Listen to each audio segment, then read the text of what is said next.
നമസ്കാരം നമസ്കാരം നമസ്കാരം. എന്തിഷ്ടാണ്? എന്തിഷ്ടാണെന്ന്? എന്തിഷ്ടമാണെന്നല്ല, ഞാൻ ദന്തിസ്റ്റാണ്. ഓ, ദന്തിസ്റ്റ്. പല്ല് ഡോക്ടർ. പല്ല് ഡോക്ടർ.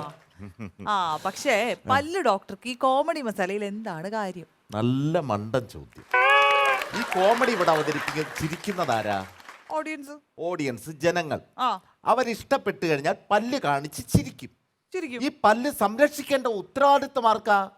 ഓ, അപ്പൊ ദന്ത ഡോക്ടർക്ക് ഈ കോമഡി മസാല എന്ന് പറഞ്ഞ ഈ ഫ്ലോറിൽ വരാനുള്ള ഉത്തരവാദിത്വം ഇല്ലേ? ആ,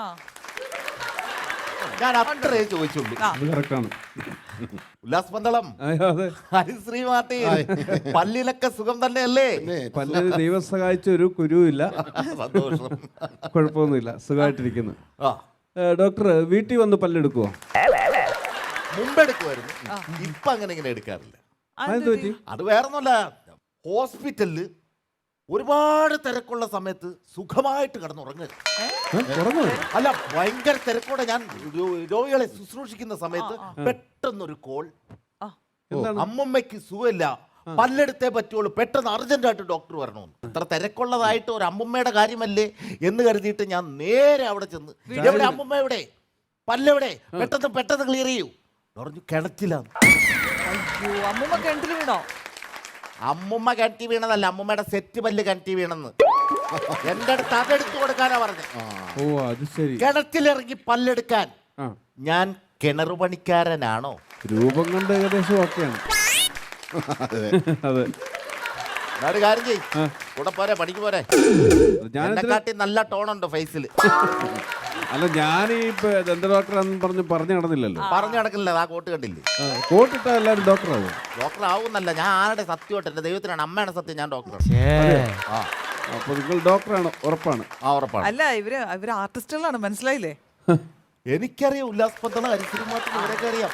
ഉല്ലാസേ, എന്നെ ഓർമ്മ ഉണ്ടാവില്ല, എനിക്ക് കാണാൻ പറ്റില്ല, തിരക്കായിരുന്നു. വേറൊന്നുമല്ല, ഞങ്ങളുടെ വീട്ടിനടുത്തൊരു പ്രോഗ്രാം ചെയ്തായിരുന്നു. എങ്ങനെ പരിപാടി എങ്ങനെ ഉണ്ടായിരുന്നു? നല്ല ഉഗ്രം പരിപാടിയാണ്. പരിപാടി ഇഷ്ടപ്പെട്ടു. ഒരുപാട് ഇഷ്ടപ്പെട്ടു. ഡോക്ടർ, ഒരു കാര്യം ചോദിച്ചോട്ടെ? തീർച്ചയായിട്ടും. ഞങ്ങൾ ഈ കലാകാരന്മാർ ഈ പല്ല് സംരക്ഷിക്കുന്നതിന് എന്താണ് ഒരു മാർഗം? എപ്പോഴും നല്ല ചിരിയൊക്കെ ആൾക്കാരെ കാണുന്നൊക്കെ പല്ല് എപ്പോഴും. തീർച്ചയായിട്ടും. പിന്നെ ആർട്ടിസ്റ്റുകളുടെ നല്ല ചിരി ജനങ്ങൾ ഏറ്റവും കൂടുതൽ ആഗ്രഹിക്കുന്നതാണ് അത്. പിന്നെ അത് ഇപ്പോ ഉല്ലാസിന്റെ പരിപാടി കണ്ട സ്ഥിതിക്ക് സ്റ്റേജ് പരിപാടികൾ മാക്സിമം ഒഴിവാക്കൂല്ല. അതായിരിക്കും ആ പല്ല് സംരക്ഷണത്തിന് ഏറ്റവും ബെറ്റർ അതാണ്. ചാനലിലൊക്കെ ആവാൻ നേരത്ത് TV തല്ലി പൊളിക്കല്ലേ ഉള്ളൂ. മാക്സിമം സ്റ്റേജ് പരിപാടി ഒഴിവാക്കും. ആക്കിയതാണല്ലേ? ഡോക്ടറെ, എനിക്കൊരു സംശയമുണ്ട്. തീർച്ചയായിട്ടും ചോദിച്ചോളൂ. ഒരു ക്വസ്റ്റ്യൻ ആണ്. അതായത് ഈ ലോകത്തിലെ ഏറ്റവും കൂടുതൽ പല്ലുകളുള്ള ജീവി ഏതാണ് ഡോക്ടറെ? എന്റെ അമ്മോ, തലേ മുടിയില്ലെങ്കിലും ഭയങ്കര ബുദ്ധിപരമായ ചോദ്യം ചോദിച്ചത്. ബ്രില്യന്റ്. Thank you. ലോകത്തിലെ ഏറ്റവും കൂടുതൽ പല്ലുള്ള ജീവി രാവണൻ. 10 തലയുണ്ട്. 10 തലയിലും പല്ലില്ലേ? ടോട്ടൽ 320. 32 വെച്ച് കൂട്ടി നോക്കിയാൽ അറിയാം. അതുപോലെ ഒരാളെ കിട്ടിയിരുന്നെങ്കിൽ എന്റെ കുടുംബം രക്ഷപ്പെട്ടു. ശരിയാ, ജീവിതകാലം മുഴുവനുള്ള പണി കിട്ടിയാനെ. അത് പറയുമ്പോ ഡോക്ടർ, എന്റെ പല്ലിനൊരു കംപ്ലൈന്റ് ഉണ്ട്, ഒന്ന് നോക്കോ? പോടാ പല്ലി പോടാ. അതല്ല, തന്നോട് പോവാൻ. ഇത്ര അടുത്തോട്ടൊന്നും വരണ്ട, വായി നോക്കി. പല്ലെടുക്കോ? പിന്നെ പല്ലെടുക്കും. ആണോ? ആ, വേദന എടുക്കോ? വേദന എടുക്കില്ല, വേദന സ്വന്തമായിട്ട് എടുക്കും. ഞാൻ പല്ല് മാത്രമേ എടുക്കൂ. ഡോക്ടറെ, പല്ല് മാത്രമേ എടുക്കൂ. ഡോക്ടറെ, ഡോക്ടറെ, ഒരു മനുഷ്യന് എത്ര പല്ലുണ്ട്? ഒരു മനുഷ്യന് എത്ര പല്ലുണ്ടെന്ന് ഒരു ദന്ത ഡോക്ടറെ അടുത്ത് ചോദിക്കുന്നു. പിന്നെ ഞാൻ ഗൈനക്കോളജിസ്റ്റോട് ചോദിക്കണം. ഗൈനക്കോളജിസ്റ്റ് എടോ, ഞാൻ ഒരു ദന്ത ഡോക്ടറാണെന്ന് എൻ്റെ അടുത്ത് പറഞ്ഞോ? ദന്ത ഡോക്ടർ ആദ്യം പഠിക്കേണ്ട കാര്യങ്ങൾ ഒരു മനുഷ്യന് എത്ര പല്ലുണ്ടെന്നൊക്കെ അത് ഏത് ദന്ത ഡോക്ടർക്കും അറിയാം അല്ലേ? അല്ല, അത് എത്ര ഉണ്ടെന്നാണെന്ന് പറഞ്ഞു. എനിക്ക് വന്ന സമയം തൊട്ടേ എന്നെ അങ്ങോട്ട് സൂചിക്കലില്ല. എന്തോ ചൊരുക്ക് കയറണം. എന്താണ് ഡോക്ടർക്ക് ചൂടാവേണ്ട ആവശ്യം എന്താണ്? ഒരു സംശയം ചോദിച്ചല്ലേ?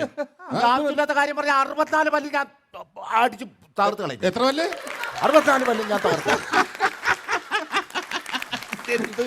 പോങ്ങൻ ഡോക്ടറാ, ഒരു മനുഷ്യന് 32 പല്ലല്ലേ ഉള്ളൂ. ഞാൻ 32 പല്ല് അടിച്ച് തകർക്കും എന്ന് പറഞ്ഞു കഴിഞ്ഞാൽ ഇയാൾ മറ്റൊരു ടൈപ്പിൽ ഒരു ചിരി എന്നെ ചിരിച്ച് കാണിക്കും. അതെനിക്ക് ഇഷ്ടപ്പെടൂല. അപ്പൊ താങ്കൾ അതിൽ കയറി ഇടപെടുമ്പോൾ താങ്കളെ അടിക്കും. അപ്പൊ താങ്കളുടെ 32 പല്ലും കൂടെ ചേർത്ത് 64. ഓ, അങ്ങനെ ടോട്ടലാണ്. ഈ ഡോക്ടറിന്റെ പല്ല് പുറത്തു പോയി എടുക്കാറുണ്ടോ? ഏയ് ഞാൻ പുറത്ത് പോയി എടുക്കാറില്ല. പിന്നെ എങ്ങനെ എടുക്കും? എന്റെ ഭാര്യ എടുക്കും. ഭാര്യ ഡെന്റിസ്റ്റാ? ഭാര്യ ദന്തിസ്റ്റൊന്നുമില്ല, പിന്നെ? അവള് സാധാ വീട്ടിൽ സ്ത്രീയാ. പിന്നെ എങ്ങനെ എടുക്കാൻ പറ്റില്ല? ഞാൻ ഭാര്യ അടുത്ത് ചെന്നിട്ട് അവളുടെ കുടുംബത്തെ കുറിച്ച് ഞാൻ കുറ്റം പറയും. അപ്പൊ എടുത്തു. നല്ല കയറി കിട്ടും. അപ്പൊ എന്തായാലും കൊല്ലൊക്കെ കൂളായിട്ടത്. ആണോ? പിന്നെ എന്തുപറ്റി? എന്താ പ്രശ്നം എന്താ? 10 മിനിറ്റ് ആരോടെയൊക്കെ സംസാരിച്ചോണ്ടിരുന്ന അപ്പൊ പല്ലുവേന വരും. അപ്പൊ ഡോക്ടറിന് ഇത് സ്ഥിരം പല്ലുവേന ഉണ്ടല്ലേ?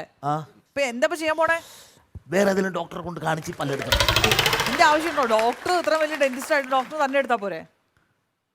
ഞാൻ എന്തിനാ സ്വന്തമായിട്ട് എന്റെ പല്ലിട്ട് കുത്തണത്? എനിക്ക് ആഹാരം കഴിച്ച് ജീവിക്കണ്ടേ? കൊള്ളാലേ, ഞാനതിൽ നല്ല ഡോക്ടറെ കാണിച്ചത് എടുക്കും. അയ്യോ